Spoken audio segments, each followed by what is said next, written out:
colocar no modo vibrar, para não atrapalhar a palestra, né, Marcos? E vamos fechar os nossos olhos.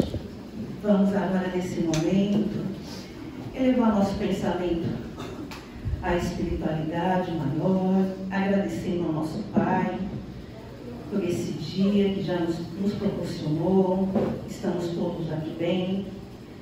Agradecemos a Nossa Senhora, Nossa Mãe Santíssima, que sempre também nos ampara, nos dirige, e aos nossos anjos protetores. E coração do Pai Nosso, vamos abrir os trabalhos da noite de hoje. Pai nosso, que estais nos céus, santificado seja o vosso santo nome. Venha a nós o vosso reino, seja feita a vossa vontade, assim na terra como nos céus. O pão nosso de cada dia nos dai hoje, Senhor. Perdoai as nossas dívidas, assim como devemos perdoar os nossos devedores. E não nos deixeis cair em tentação, mas liberta-nos de todo mal, pois teu é o reino, o poder e a glória para todos sempre. Que assim seja. Queridas irmãs, queridos irmãos, que a paz seja conosco. Comemoramos ontem o Dia das Mães, né? A minha que já está no céu, como diz os nossos outros irmãos, mas eu comemorei junto com ela, porque nós nos lembramos dela e fizemos uma prece, né, da nossa saudade, da nossa gratidão, porque na realidade o maior presente que nós recebemos até hoje, o maior e o melhor, alguém aqui sabe qual foi? A vida. Não, foi o nosso corpo, aquele sacrifício todo que a nossa mãe fez de nos guardar no ventre, né? Durante 9 meses aproximadamente, com todo aquele sofrimento que só uma grávida sabe que passa. Feliz do homem, né? Que não precisa ficar grávido. É interessante. Então, nós agradecemos a ela, né? Por nos permitir estarmos mais uma vez nessa experiência, porque ela não teve a ideia de nos abortar, né? Antigamente, né, era muito difícil a vida, a dificuldade era muito grande, a assistência médica também, mas ela fez o sacrifício de me colocar na terra novamente. E eu sou muito grato a ela por isso. E todos nós somos gratos às nossas mães, né? Porque hoje em dia as moças que namoram e ficam grávidas, muitas delas falam em aborto e tirar aquele espírito, ou tirar a oportunidade daquele espírito que se comprometeu com ela para retornar, né? Mas chega naquele momento, eu não quero estragar minha vida e etc., como nós já sabemos, então abortam, né? E hoje a quantidade de aborto é muito grande. Mas nós vamos falar um pouquinho sobre isso também. Mas hoje nós vamos falar sobre reencarnação, sobre o capítulo 4 do Evangelho de Jesus. Ninguém poderá ver o reino de Deus se não nascer de novo. Então essa parte do Evangelho eu tenho falado muito em muitas casas, e eu percebo que o pessoal, eles estão assim administrando isso com eles estão prestando muita atenção, porque o processo reencarnatório é um processo miraculoso e é muito importante para nós. Também é um presente de Deus, que nos oferece sempre a oportunidade de retorno ao corpo para continuarmos a nossa sobrevivência espiritual, né? Deus nos oferece, por intermédio deste método, o nosso regresso, para podermos na carne recuperar as nossas faltas anteriores e progredir. Então nós vamos falar no item 25 deste capítulo. Ele nos fala a encarnação, né? Sobre ninguém poderá ver o reino de Deus se não nascer de novo, necessidade da reencarnação. E é uma pergunta: É uma pergunta muito interessante, que se nós prestarmos atenção, é uma pergunta profunda que Kardec faz aos espíritos, que é a seguinte: a encarnação é uma punição e somente os espíritos culpados é que lhes estão sujeitos? Então Kardec pergunta aos espíritos se é só aqueles que têm culpa, que têm pecado, né? Como diz os nossos irmãos católicos, que estão sujeitos a retornar ao corpo. Então os espíritos respondem de uma forma muito sucinta e esclarecedora, para que nós possamos entender que não é uma punição, muito pelo contrário, é um presente que eles nos oferecem. Então eles respondem desta forma: a passagem pela vida corpórea é necessária para que eles possam realizar, com a ajuda do elemento material, que é o corpo físico, os propósitos cuja execução Deus lhes confiou. Então, Deus nos confia um retorno ao corpo, que já tivemos vários retornos, e esses retornos nós não aproveitamos muito. Tanto é que nós retornamos nessa encarnação atual com uma série de dificuldades, enormes dificuldades, e muitas dores e sofrimentos, né? Então nós, provavelmente, é o que nós entendemos nesse estudo, que nós não fizemos jus às oportunidades anteriores que Deus nos ofereceu. Mas como Ele é o nosso Pai, nos ama profundamente, Ele vai nos oferecer quantas encarnações se fizerem necessárias para que nós sublimamos o nosso espírito, para que o nosso espírito possa ser um espírito da mais alta hierarquia iluminada. Então eles continuam falando: Deus, sendo soberanamente justo, deve repartir com justiça a todos os seus filhos. Ele deve repartir com justiça, dizendo que todos nós temos a mesma oportunidade. Todos nós somos selecionados por Ele como filhos diletos. Não tem para Deus, o nosso Pai, um melhor que o outro. Somos todos iguais perante o amor que Ele tem para conosco. Os que executam essa tarefa com zelo sobem muito rapidamente. A tarefa que eles dizem aqui é a oportunidade que Deus nos oferece. Se nós abraçarmos esta oportunidade e dela fizermos um trampolim para uma vida espiritual mais elevada, se nós abraçarmos a oportunidade da vida, né, que nós temos hoje, com méritos na caridade, com méritos no amor, né, nós seremos, sem dúvida nenhuma, presenteados com melhores locais e uma diminuição, logicamente, das nossas faltas. Os que, ao contrário, fazem mau uso da liberdade que Deus lhes concede, retardam o seu progresso. É aí, então, que a encarnação torna-se um castigo. Então, eles estão querendo nos dizer o seguinte: quando nós nascemos, até os 7, 8 anos de idade, nós ainda estamos ligados diretamente ao plano espiritual. Nós estamos ligados mais ao plano espiritual do que no plano da nossa matéria. E isso vai diminuindo esta ligação conforme os anos vão se passando. E quando passamos dos 7 anos de idade, aí nós temos a nossa condição de administrar a vida que nós vamos levar. Mas a responsabilidade dos pais é muito grande, porque tendo um filho, trazendo um espírito pelo qual eles, o pai e a mãe, se propuseram, junto com o espírito reencarnante, a ter uma vida adequada para o progresso dos três. Mas a responsabilidade do reencarnante é dos pais. É como uma árvore frondosa. Mas essa árvore frondosa, ela precisa ser plantada. E a semente é diminuta, é muito pequena.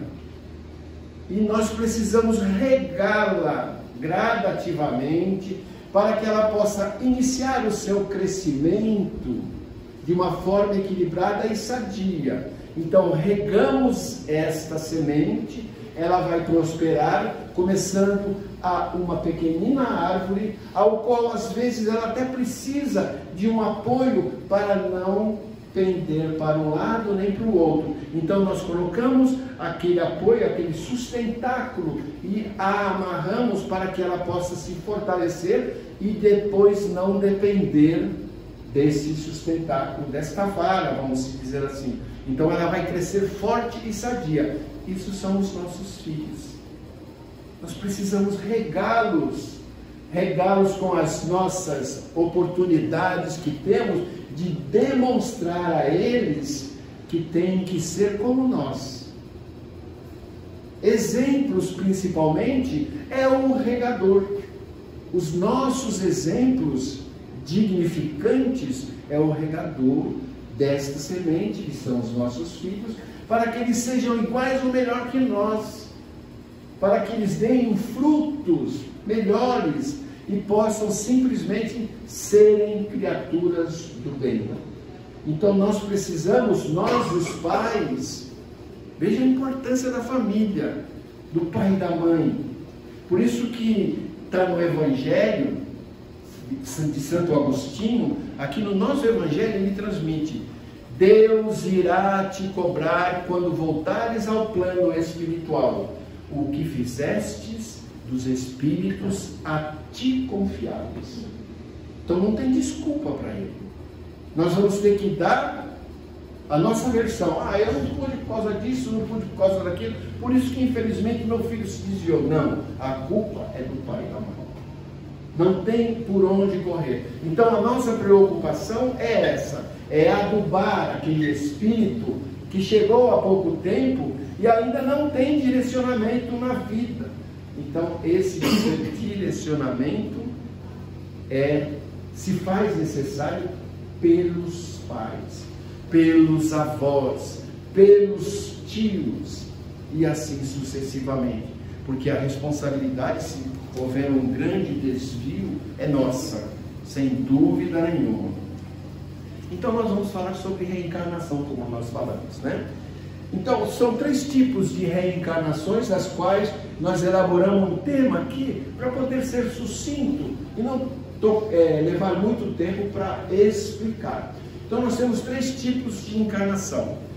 A encarnação por missão, missionários que estão muito longe de nós outros. Então nós temos essa encarnação que são espíritos escolhidos por Jesus. Por que por Jesus? Porque ele é o administrador da Terra. É da Terra e de alguns outros planetas mais. Ele tem uma carga muito forte pela responsabilidade e pelo grau evolutivo de Jesus, que nós não temos nem como comparar com outro espírito, porque Jesus foi aquele que veio nos trazer a boa nova, nos dar a sustentação das nossas vidas e a nossa salvação.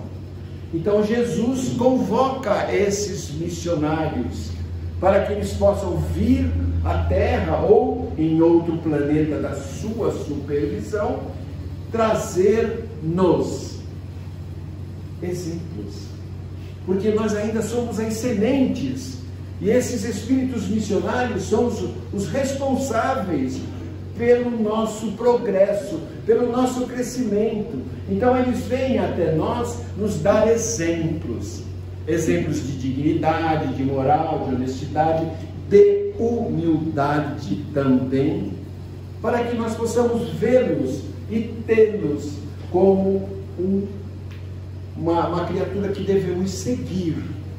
Há pouco tempo agora desencarnou um deles, o nosso Papa Francisco, católico, da Igreja Católica, que é discípulo da falange de São Francisco de Assis. e também da nossa querida irmã Clara, Santa Clara, que nós espíritas conhecemos como Irmã Clara. Tem uma casa espírita na Praia Grande, que nós também desenvolvemos os temas evangélicos, que é a responsável pela casa, segundo a direção encarnada.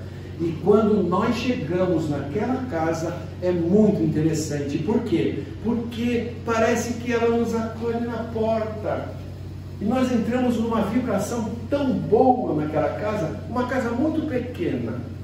Mas ela, com certeza, e a sua equipe está lá, nos recepcionando, porque nós iríamos lá, no caso, divulgar o Evangelho de Jesus. Então, missionários são esses.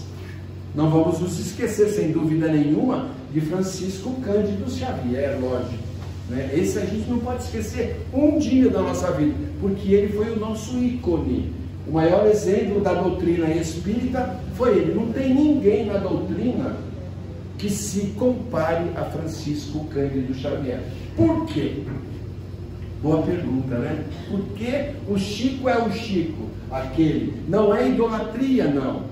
É nós recompensar este espírito com a nossa gratidão, pelo que ele veio nos trazer perante a doutrina e tantos livros que nós temos aqui para podermos estudar, né? Francisco Cândido Xavier, o nosso querido Chico, ele que veio trazer, sem dúvida nenhuma, a prospecção do catecismo. Ele veio nos auxiliar na divulgação, com seus mais de 500 livros, o entendimento que nós poderíamos ter da codificação kardeciana, por intermédio de André Luiz, por intermédio de Emmanuel, por intermédio do irmão X, então, e muitos outros. Então, ele veio nos trazer, ele é um missionário, e segundo os biógrafos dele, por intermédio de tudo aquilo que ele falou, e nós temos acompanhado muito esses biógrafos, e falando que ele, sem dúvida nenhuma, não interessa isso, sem dúvida nenhuma, mas que ele foi uma reencarnação de Kardec e de João o Evangelista, o discípulo mais amado de Jesus. E tem um livro que nós lemos de Inácio Ferreira que fala sobre o velório do Chico, aquela multidão de gente, onde do chão saíam espíritos querendo saber que luz é essa. E durante o velório dele, de toda aquela comemoração fúnebre, ele conseguiu, sem dúvida nenhuma, retirar das trevas espíritos que estavam pedindo socorro, e com ele foram também. E ele estava sentado ao lado do ataúde, do caixão. Não estava sentado, estava sentada do lado, em espírito, Maria João de Deus, a sua mãe, com ele em espírito adormecido nos braços. E de repente, uma certa hora, estava quase se finalizando toda aquela comemoração, plasmou-se dois braços muito claros, e eles vagarosamente envolveram aquele espírito adormecido, tirando-o no colo de Maria João de Deus, e ela olhou para aqueles braços um pouco mais acima e sorriu, como quem diz: leva o meu filho. Então, Inácio Ferreira conta isso, e ele pergunta para os espíritos superiores que estavam coordenando aquela caravana, que era Odilon Fernandes, de quem seria esses braços? Seria de Jesus? E doutor Odilon Ferreira falou, Odilon Fernandes falou: eu não tenho dúvida, porque ele foi o que se entregou totalmente ao seu semelhante. Como Paulo de Tarso falou naquela época, que ele foi questionado pelos seus amigos, entre aspas, daquela guarda, quando ele era um soldado rebelde que perseguia os cristãos, perguntou a ele: mas tu vais seguir esta criatura que tu nem conhece? E ele falou assim: eu não vivo mais. Quem vive em mim agora é o Cristo Jesus. E aí ele foi encaminhado para acontecer o que aconteceu com ele. Então, esses espíritos missionários, somente durante um século, 100 anos, reencarnam 200, no máximo 200. E durante, sem dúvida nenhuma, no meio desta humanidade que existe na Terra, de muitos bilhões de habitantes, somente 200 reencarnam como missionário no período de um século. Então vejam bem, não é idolatria, não é idolatrar, mas é termos do fundo do nosso sentimento a gratidão por eles nos trazerem realmente a mensagem do Cristo verdadeiro, para que nós possamos entender o caminho que nós devemos seguir, que é o caminho do Cristo Jesus. Não tem outro caminho. E a doutrina é muito clara, porque Jesus fala assim: vinde a mim todos vós que sofreis e estáis oprimidos, eu vos aliviarei. Ele não fala, não, eu vos salvarei. Não, ele não vai salvar. Ele vai aliviar as nossas dores, para que nós tenhamos condições de enfrentar as nossas dores, os nossos problemas, as nossas próprias aflições, mas com fé no futuro. Porque tudo passa, como dizia a nossa Mãe Maria Santíssima. Tudo passa, e isto também passará.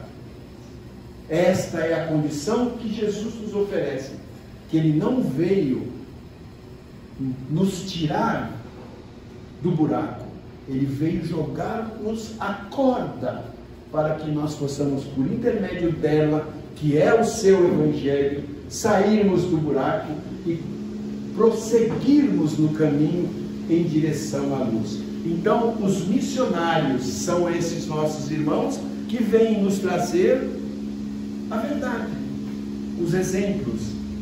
E o interessante que muitos deles que nós conhecemos, todos eles sofrem, todos eles têm uma doença, uma patologia, todos eles precisam ser medicados, precisam passar por dores e sofrimento. Mas por que, se são missionários e vieram diretamente pela vontade do Cristo, pelo pedido do Cristo? Não, eles vieram dar o exemplo de que eu acabei de falar agora, da fé, da esperança no dia de amanhã, no futuro. E eles vieram com essa missão para retornarem um pouco mais elevados e seguirem nesta falange maravilhosa que vem a contento nos aliviar também. Porque quantas vezes, principalmente as mães, pedindo aos nossos amigos espirituais, ao doutor Bezerra de Menezes: doutor Bezerra, meu filho está internado, puxa vida, ajuda ele, ou então passa essa dor dele para mim. E aí os espíritos veem aquela contemplação daquela mãe em sofrimento, em dor, e falam assim: vamos dar uma chance a ela. Então, eu vejo isso no hospital diariamente. Uma vez eu conversei com uma mãe e ela falou assim: tio, nossa, meu filho está sofrendo tantas injeções, tanto remédio, e eu não vejo melhora e tal. E bem que Deus poderia tirar essa doença dele e dar para mim. Olha a mãe, como é que é a mãe? Olha o coração da mãe. O pai não tem muita coragem de falar desse jeito, não, mas a mãe tem. Aí nós pensamos assim: poxa, eu não sei qual é a religião dessa nossa irmã, o que eu vou falar? Simplesmente nós falamos assim: confia em Deus, Ele é nosso Pai, Ele conhece o nosso sofrimento e Ele vai nos dar um alento. Eu tenho certeza disso. Confia, mãe, confia em Deus. E nós nos abraçamos, e aí as mães geralmente começam a chorar, e a gente chora junto, aquele sofrimento. Mas nós sabemos que aquele corpo, existe um espírito que está num processo de evolução, e a dor é a bênção que Deus envia aos seus eleitos. Está aqui no Evangelho. Então a dor daquela criatura, daquela criança, se faz necessário para lapidar aquele espírito e o espírito dos pais daqueles que a amam. Vejam só. Então, gente, missionários são esses nossos irmãos que nos trazem a propagação da mensagem de Jesus. A segunda opção, no caso, a segunda parte que nós falamos da reencarnação, é as provas. É a reencarnação de provas. E a reencarnação de provas, eu acredito que seja de todos nós, principalmente dos espíritas. Principalmente dos espíritas, pela consciência que nós já temos de toda essa literatura a qual foram colocadas na nossa mão para podermos aprender, para podermos direcionar o nosso sofrimento, agradecer o nosso sofrimento, porque aqui se faz necessário sofrer. Por isso que nós estamos num planeta de provas e expiações. Então, provas, que é uma oportunidade de reencarnar para o progresso, é como se nós estivéssemos entrando num colégio. Vocês se lembram quando nós começamos a preparar, principalmente o pessoal da minha faixa etária, né? A minha mãe arrumou o uniformezinho bonitinho, hoje nem uniforme mais tem, né? Mas antigamente tinha calça curta, aquela camisa branca, o bolso com um distintivozinho do colégio. E ela nos preparava para ir ao colégio, nós íamos felizes. Mas essa felicidade ia acabando, por quê? Porque nós tínhamos que ter disciplina, e a disciplina é uma abelha. E a disciplina, agora me fez lembrar, uma vez eu estava fazendo uma palestra no centro, e a abelha me mordeu. Foi, imagine, mordeu nas costas, ele entrou na camisa e mordeu nas costas. E deu aquele arrepio todo, mas eu aguentei, filho. Só que depois eu saí com uma bolha, um vermelhão nas costas, né? Bom, então, gente, nós estamos falando em prova. E nós entrávamos no colégio e depois começávamos a fazer as lições e lições de casa e as provas no final da semana, no final do mês e a prova final no final do ano, para que nós pudéssemos passar para o segundo ano. Então, as nossas provas, nós os encarnados espíritas que entendemos dessa forma, sem dúvida nenhuma, as lições são a dor. As lições são as angústias, os sofrimentos. E se nós temos a verdadeira fé que o Evangelho nos oferece, a fé que remove montanhas, nós passaremos de ano. Agora, se nós ficarmos, oh meu Deus, por que isso acontece comigo? Meu Deus, eu não mereço isso, eu sou espírita, eu vou no centro, eu recebo passe, ouço as palestras, e já me deram até uma tarefa para me fazer. É uma tarefa que eu não gosto muito não, mas pediram para mim varrer o centro, e eu varro aquele centro, porque eu sei que logo eu vou ser promovido, mas eu continuo varrendo. Então, às vezes, nós recebemos oportunidades, olha as provas, para podermos progredir, para podermos acentuar o nosso processo espiritual, a nossa espiritualidade. Então, aí vem as dores. E nós combatemos as dores com a nossa fé. Não, isso aí vai passar, tenho certeza absoluta. E tudo que nos é oferecido se faz necessário para nós deveríamos pensar desse jeito. Então, as provas são como testes para ver se nós acreditamos mesmo no futuro espiritual. Né? Aqui tem alguém que já está se preparando para desencarnar? Alguém está se preparando? Ah, que bom, né? Ninguém, quase ninguém, só 2 irmãos nossos. Então, realmente, é difícil a gente falar em reencarnação, ou melhor, em desencarnar, né? Eu, provavelmente, a minha já está, o meu desencarne já está se aproximando. Eu tenho 72 anos, não parece que eu tenho 35 e tal, né? Mas 72, o que me falta? 10 anos? 15 anos? Que passa tão rápido? Porque 72 passaram-se tão rápido que eu nem senti. Parece que ontem eu estava vestindo aquele primeiro uniforme do colégio.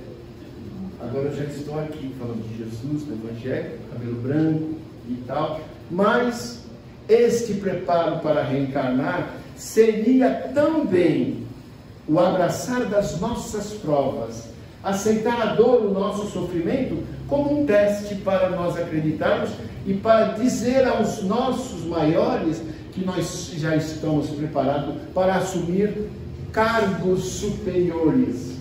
Porque a dor, se for abastecida com o nosso entendimento de que ela passa, se nós entendermos dessa forma e não nos revoltarmos, é uma grande maravilha, porque é um grande teste. Porque nós não somos flor que se cheira, sem dúvida nenhuma. Hoje nós somos espíritas, tudo aqui com cara de bonzinho, né? De pessoas que fazem oração e etc.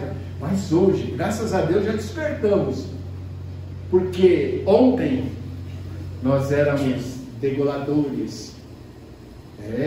E muita gente reclama de todos os pormenores da dor e sofrimento que recebem e falam que não merecem isso. Eu não mereço isso. Por quê?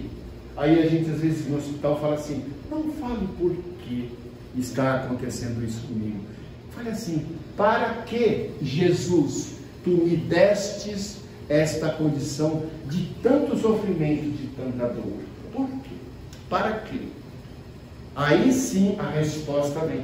Para que o teu espírito se deslumbre com a luz e deixe para trás os resquícios maus que tu ainda trazes contigo, né? E nós não somos bons, não, nós somos pessoas ruins ainda. Se nós quisermos entender a nossa ruindade, é só nós fazermos uma reflexão no dia de hoje, nessa semana que se passou. Muitas famílias se reuniram e algumas pessoas falaram assim, aquele cara lá vai, o genro do fulano de tal, que é meu primo, etc., eu não vou com a cara dele, se ele for eu não vou. Então aí começa a situação. Na nossa própria família existem espíritos que reencarnam e se dirigem como caem de paraquedas na família, e quando a gente vê, meu Deus, que mal eu fiz a Deus para receber um cara desse como parente. Então está aí o nosso mal. Porque Jesus, ele não distinguia ninguém para curar. Não distinguia ninguém. Ele curava qualquer um. E não falava se era preto, se era branco, se era isso, se era aquilo. Não distinguia, não tinha nenhuma distinção para ninguém. Ele somente amava e curava. E nós estamos no caminho, nesse caminho da cura, da aceitação. Então, no nosso dia a dia, muitas coisas a gente não aceita que deveríamos aceitar. O nosso companheiro de trabalho, que como o pessoal fala, é crente, só fica falando de Bíblia, só fica isso, só fica aquilo, aquele cara chato que fala muita besteira. São pessoas que nós precisamos emprestar os nossos ouvidos, porque eles não estão do nosso lado do nada, eles estão porque se fazem necessário. E a família, principalmente na família, aqueles que embarcam neste barco chamado família, precisam estar naquele barco. Por quê? Porque a família nós não escolhemos. Nós temos a família que nós precisamos ter. E os parentes que se fazem necessário estarem do nosso lado. Sabe para quê? Para resgatar aquilo que fizemos para eles no passado. E eles chegam de uma maneira assim tão sutil que a gente não percebe quando vê o genro está abrindo a geladeira para tomar a nossa cerveja, falando, ô sogrão, comprou cerveja essa semana e tal. Então, aquele cara cheio de malandragem, cheio de gíria, e a nossa filha que foi tratada de uma forma como princesa, aí o pai fala assim, meu Deus, eu tratei essa minha filha com tudo de bom, agora ela me vem com esse traste aqui. Como é que pode? O que será do futuro dessa menina? Não é o futuro da menina, também, mas o futuro dele, de aceitar aquele traste e trazê-lo como filho e fazer a ele entender que faz parte de tudo isso na nossa família. a aceitação. E a família é tão importante, né? É lógico que é importante, porque se não fosse, ela não se fazia na terra. E nós aqui na terra temos, logicamente, a condição de termos a nossa.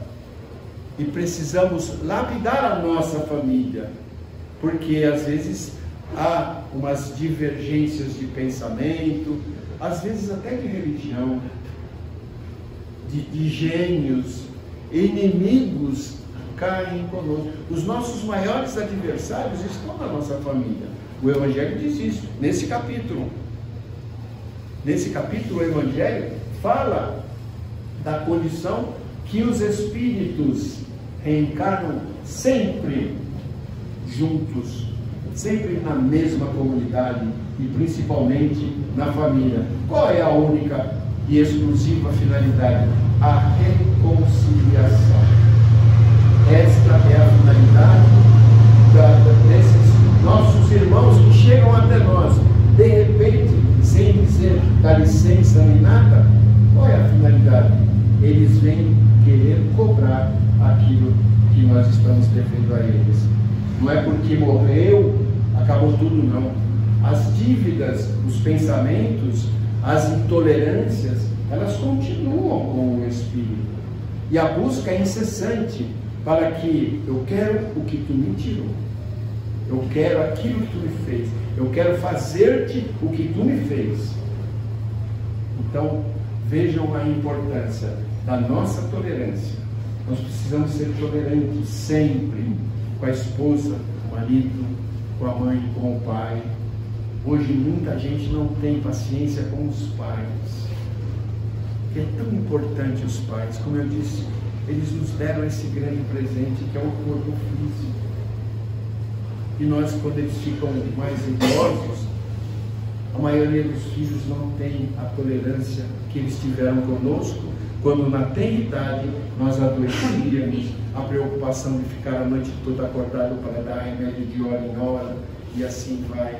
E quando eles ficam velhinhos, né, a maioria deles são colocados em locais como se fossem gaiolas, nos asilos, chamam de casa de repouso, né? De repouso não tem nada, porque se vocês entrarem numa casa dessa, vocês vão sentir a desolação, a falta de uma humanidade.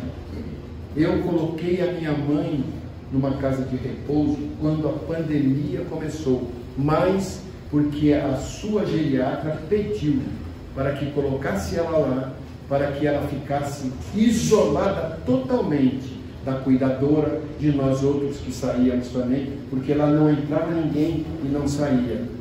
Mas infelizmente ela foi para lá, sofreu uma queda, depois de muito pouco tempo ela tinha que fazer uma cirurgia, ela estava com uma ferida infecciosa e aquela ferida deu uma sepsemia e ela veio a desencarnar muito rápido, né? Mas aquela foi uma indicação da própria geriatra que pediu que ela ficou, acho que 2 ou 3 meses nesse local, pertinho da minha casa, porque eu ia todo dia lá. Mas tem filhos que deixam os pais em situações desse porte e esquecem deles, que é muito difícil, porque serão também pais e serão também esquecidos, né? Então, nós precisamos adotar conosco a nossa compreensão de reencarnação. Se nós estamos fazendo isso hoje, nós teremos que pagar esta duplicada. Mais dias, menos dias, mais encarnações, menos encarnações, mas nós viríamos, sem dúvida nenhuma, juntos, para que pudéssemos, sem dúvida nenhuma, resgatar. Bom, agora vamos falar em expiação. Eu não vou fazer nenhum comentário sobre expiação, porque é uma situação pela qual nós precisamos refletir. Reflexão. O melhor que nós temos é reflexão, é estudo. Nós vamos contar somente exemplos de expiações. Dia 21, próximo passado, de abril, Vocês lembram o que foi comemorado, não? Tiradentes. Tiradentes. Olha o que de Tiradentes? Isso, a morte de Tiradentes. Ele foi enforcado e quando o seu corpo estava sem vida, ele foi esquartejado. E as suas partes foram dispersadas em muitos lugares de Ouro Preto, né? A sua cabeça foi fincada num pedaço de madeira para que todos aqueles pudessem ver, aqueles que eram contra o governo português, né? A democracia portuguesa, para que não fossem contra ele. Então foi um grande exemplo em 1792, de que Tiradentes foi morto, sem dúvida, de que ninguém poderia ir contra o reinado de Portugal, né? Então Tiradentes ele foi esquartejado, mas na hora que ele desencarnou, quando ele estava pendurado na forca, Ismael estava do lado dele. Ismael, o governador, o responsável pela nossa pátria do Cruzeiro, pelo Brasil. E ele pegou o espírito de Joaquim José da Silva Xavier, pegou aquele espírito adormecido, porque ele o adormeceu, e falou assim: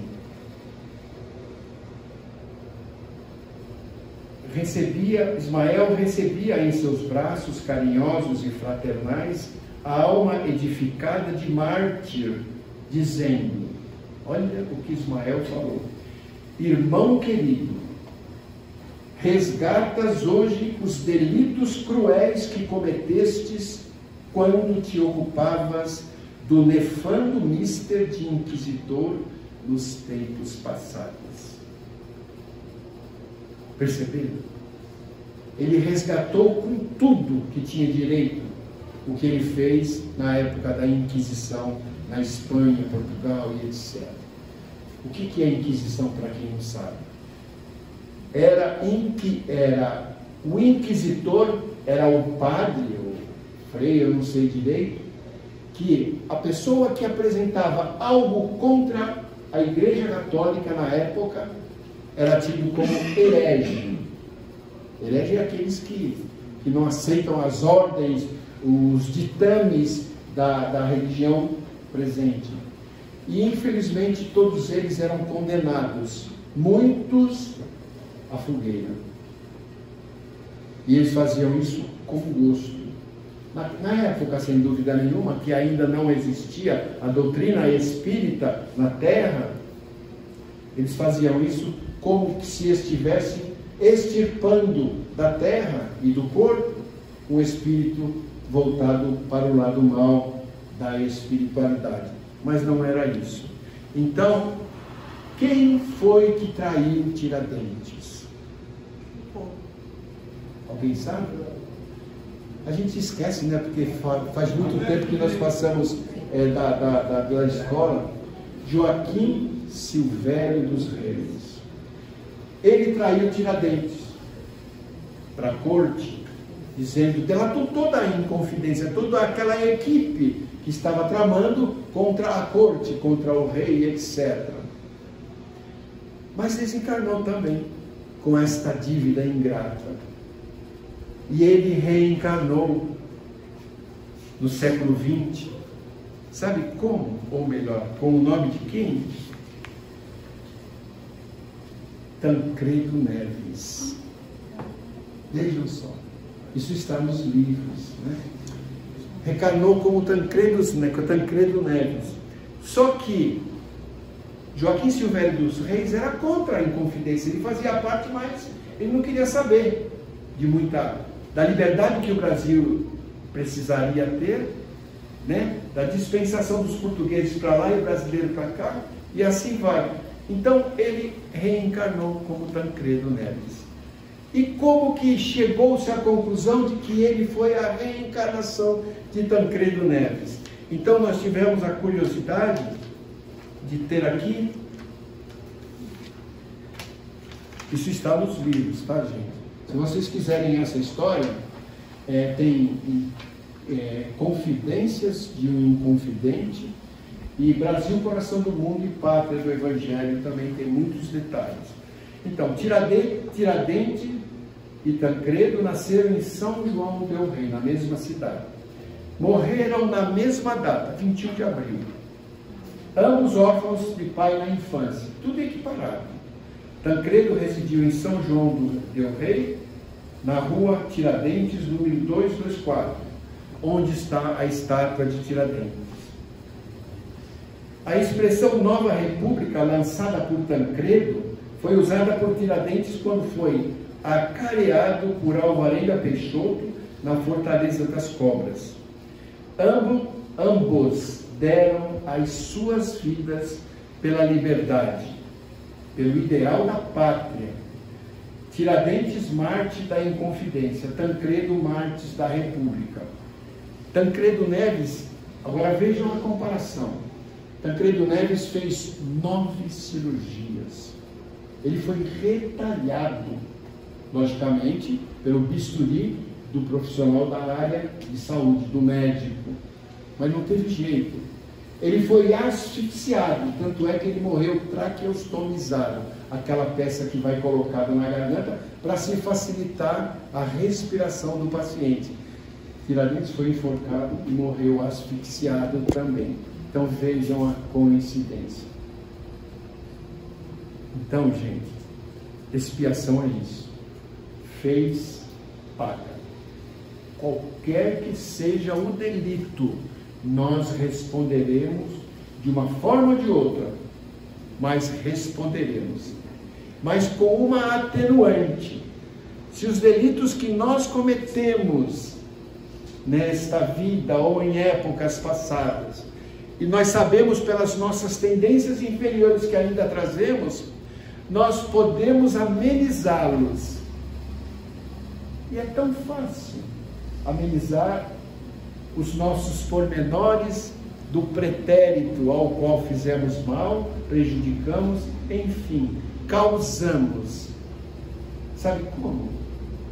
Pelo amor, pelo trabalho na caridade, pela nossa liberdade de entender as pessoas que se aproximam para nós, mas principalmente do perdão e a dedicação que temos para com os nossos próximos. A paciência. A paciência. E a paciência é o termo que utilizamos como a chave mestra da nossa libertação. Se nós formos pacientes com a dor que nós falamos há pouco, com a aflição de um parente adoecido, com a morte de um amigo, de um querido, de um irmão nosso, enfim, a paciência, se nós tivermos ela conosco, nós seremos sim, sem dúvida nenhuma, pessoas fortes e coerentes de entendermos o principal de tudo, que é a imortalidade da alma. A alma não morre.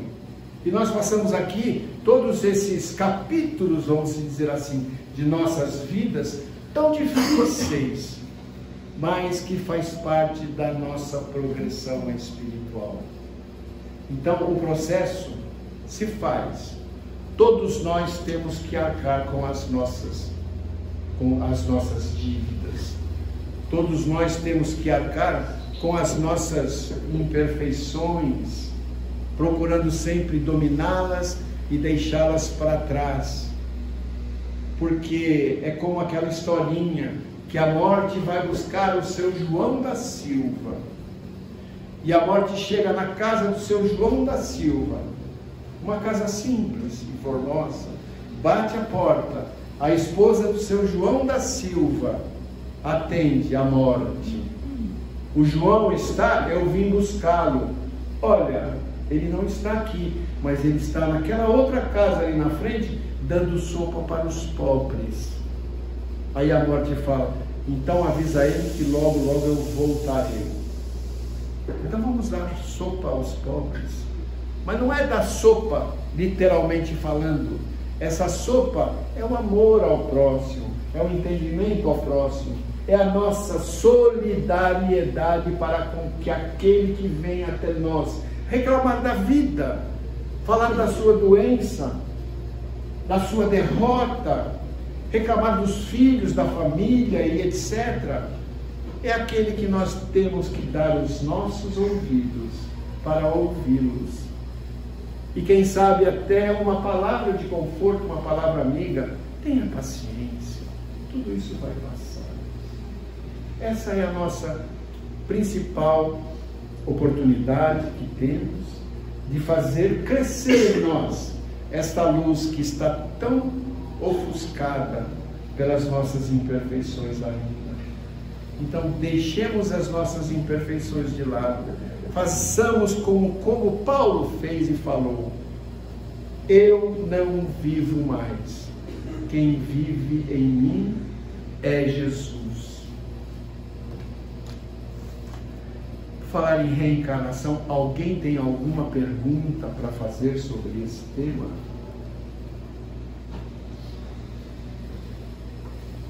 Justiça Divina.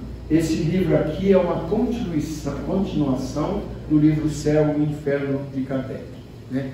Trazido por Emmanuel nas mãos do nosso ícone, o Chico. Na luz da reencarnação. É para encerrar, tá, gente? Trazes hoje as vísceras doentes, compelindo-te aos aborrecimentos de incessante medicação.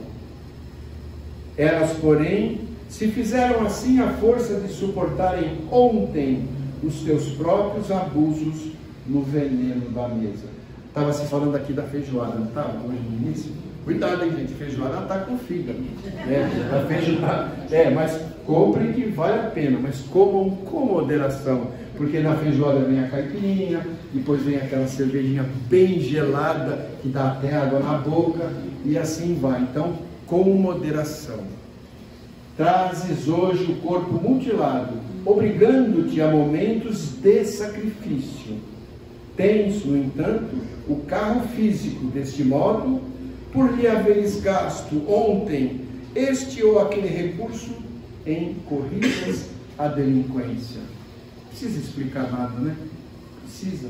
Às vezes a gente vê uma pessoa de muleta, às vezes a gente vê uma pessoa de cadeira de roda, mas porque, de repente, abusou. Também não podemos esquecer das provas e expiação que aquela criatura está passando. Mas muitas situações dessa natureza são provenientes da nossa própria ignorância, de não tratarmos o nosso corpo devidamente como deve ser tratado. Trazes hoje o cérebro ebatado, dificultando-te as expressões. Ebatado significa deteriorado.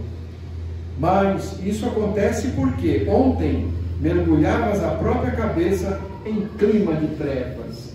Que clima de trevas é esse? O ódio, a vingança, a vontade de esganar, de fazer o mal. Então, o nosso cérebro ele fica contaminadíssimo. E esta contaminação só se faz, ou melhor, só se liberta dela com as provas. E as provas às vezes são duras.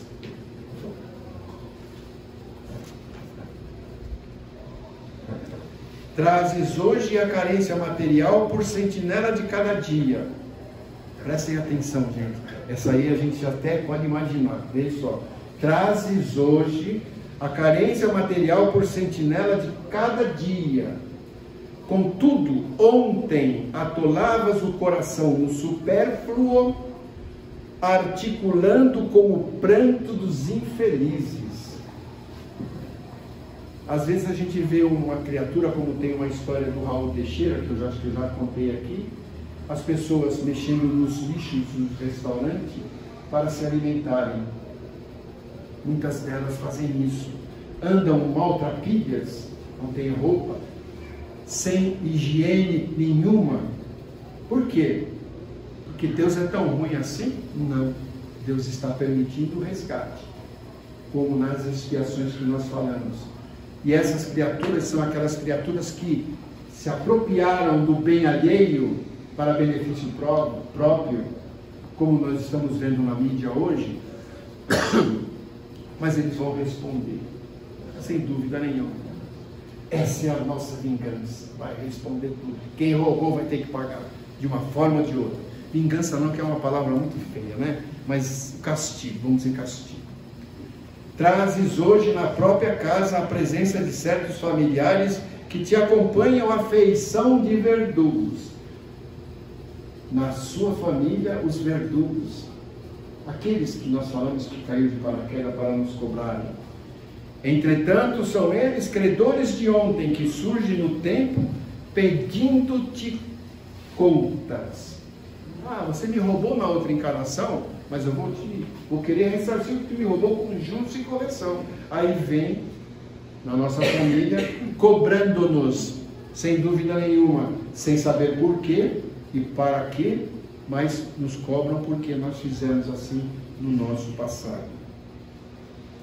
Todos somos capazes de fazer o melhor, porquanto, pelas tentações e provas de hoje, podemos avaliar o ponto de trabalho em que a vida nos impele a sanar os erros do passado, clareando o futuro.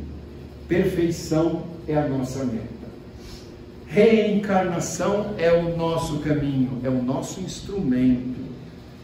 E toda falha na direção da obra perfeita exige naturalmente corrigenda e recomeço. Legal, né, gente?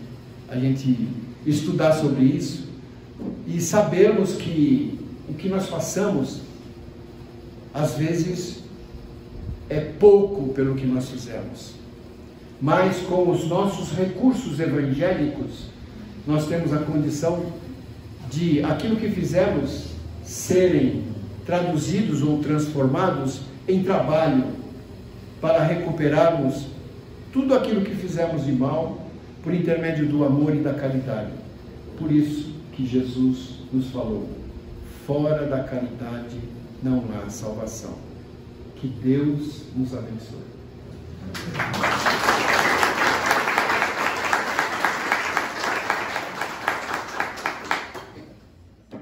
Então vamos novamente fechar os nossos olhos, se preparar para o passe, o momento de cada um com o seu amigo espiritual, agradecendo novamente por essa casa que nos acolhe, que Nossa Senhora nos coloque o seu manto sagrado, nos fortalecendo e nos abençoando. E coração de Maria, vamos encerrar por hora os trabalhos da noite. Ave Maria, cheia de graças, o Senhor é convosco. Bendita sois vós entre as mulheres,